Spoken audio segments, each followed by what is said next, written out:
你坐过船吗？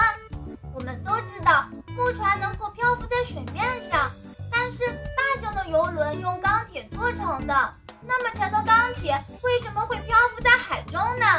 如果你拿一个铁块扔在水里，铁块一定会沉底的，用钢铁制造的轮船却不会。赛特，你知道为什么我们做的小木船可以漂浮在海面上吗？嘿嘿，当然知道了。木头的密度比水要小啊，所以木头就可以漂在水面上。还好，之前学习过的密度问题你算是掌握了。那铁船呢？铁的密度可比水大多了，那为什么铁船也能漂浮在水中？我变个铁块试验一下看看，变换胶囊变铁块。赛特，快跳上来，铁块会沉的。哎呀，沉下去了！不过我会游泳，不怕的。你不是说铁做的船是可以漂浮的吗？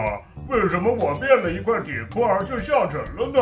我们先一起玩浮力小球的游戏吧，相信一会儿你会明白的。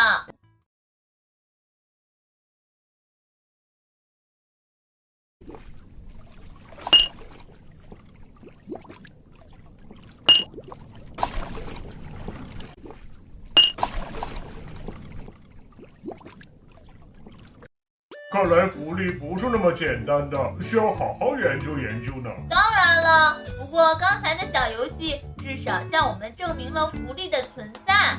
可是铁球就没有受到浮力啊，它进到水里就会沉下去。这你就说错了，铁球没有漂浮是有原因的。接下来乐儿会告诉你的。哇，先请你选选看，下面哪一项没有利用浮力？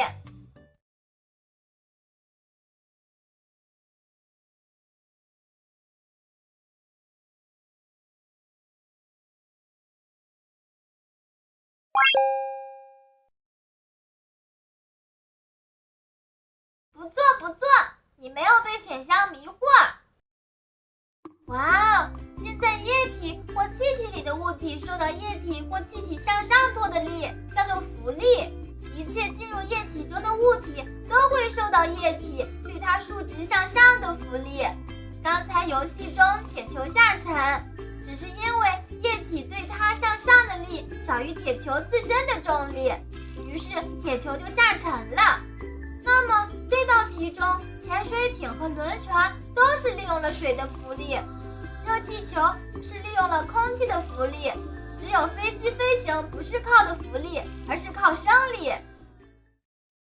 铁造的轮船之所以能够浮在水面，是因为轮船里面是有空间的，这个空间使得轮船排开了一部分水，排开的水的重量等于船在水中所受的浮力，船就浮在了水面上。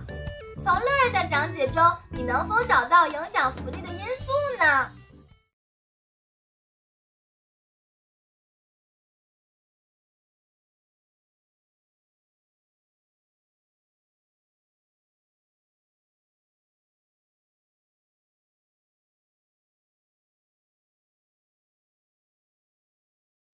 哇哦，其实浮力的大小只跟液体的密度和物体排开液体的体积有关。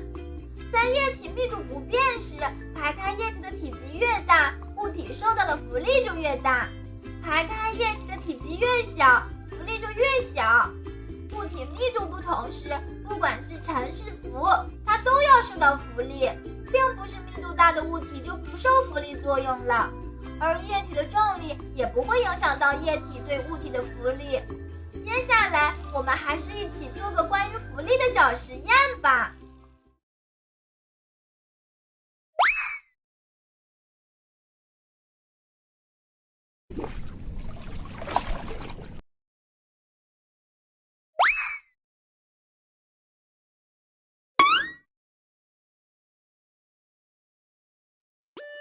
浮力的作用很大吧？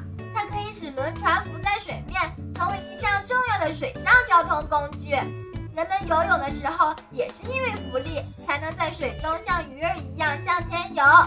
现在你对浮力有一些了解了吗？